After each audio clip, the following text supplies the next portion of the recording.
بسم اللہ الرحمن الرحیم۔ شروع اللہ کے نام سے جو بہت مہربان نہایت رحم والا ہے۔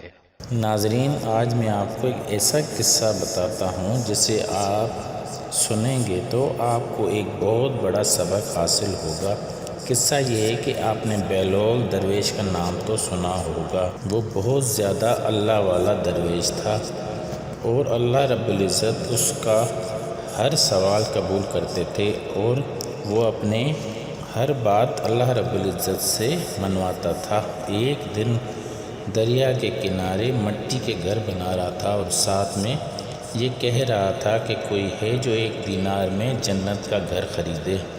سب لوگ کہہ رہے تھے، دیکھو بیلول کیا کر رہا ہے، کیا کوئی جنت کے گھر بھی بیچ سکتا ہے؟ اتنی دیر میں خلیفہ ہارون رشید اور ملکہ کا وہاں سے گزر ہوتا ہے۔ خلیفہ ہارون رشید بیلول سے پوچھتا ہے، بیلول کیا کر رہے ہو؟ بیلول کہنے لگا، جنت کے گھر بیچ رہا ہوں۔ خلیفہ ہارون رشید ہنسنے لگا اور آگے چل دیا۔ ملکہ نے کہا، رکو میں آتی ہوں۔ وہ بیلول کے پاس گئی اور کہنے لگی، بیلول کتنے کا گھر بیچ رہے ہو؟ ملکہ 1 دینار میں بیچ رہا ہوں۔ ملکہ عالیہ نے کہا، یہ 1 دینار لے لو اور مجھے ایک گھر دے دو۔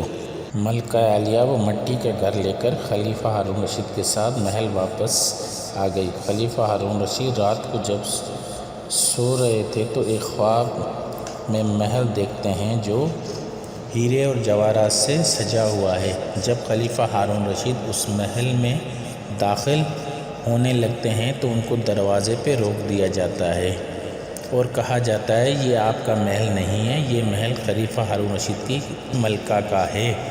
اور وہ ان کو کہتا ہے کہ میں ہی خلیفہ ہارون رشید ہوں اور وہ میری گھر والی ہے، اس لیے مجھے اجازت دیں محل میں جانے کی۔ مگر وہ اجازت نہیں دیتے اور کہتے ہیں کہ صرف ملکہ کی اجازت کے بغیر کوئی داخل نہیں ہو سکتا۔ خلیفہ ہارون رشید کی اچانک آنکھ کھل جاتی ہے اور دوسرے دن بیلول کو ڈھونڈتے ہیں۔ اچانک ان کی نظر پڑتی ہے تو بیلول مٹی کے گھر بنا کر بیچ رہا ہوتا ہے اور خلیفہ ہارون رشید بیلول سے کہتے ہیں کہ مجھے بھی ایک جنت کا گھر دے دو اور اس کی قیمت کتنی ہے؟ بیلول کہتا ہے کہ اس کی قیمت تمہاری پوری سلطنت ہے۔ خلیفہ ہارون رشید کہتا ہے بیلول سے، کل تو آپ نے اس کی قیمت 1 دینار رکھی تھی اور آج اتنی بڑی قیمت کیوں رکھی ہے؟ بیلول کہنے لگا، کل تو بن دیکھے کا سودا تھا، آج تو وہ محل تم دیکھ کر آ رہے ہو۔ ناظرین، آپ نے اس قصے میں کیا سبق حاصل کیا؟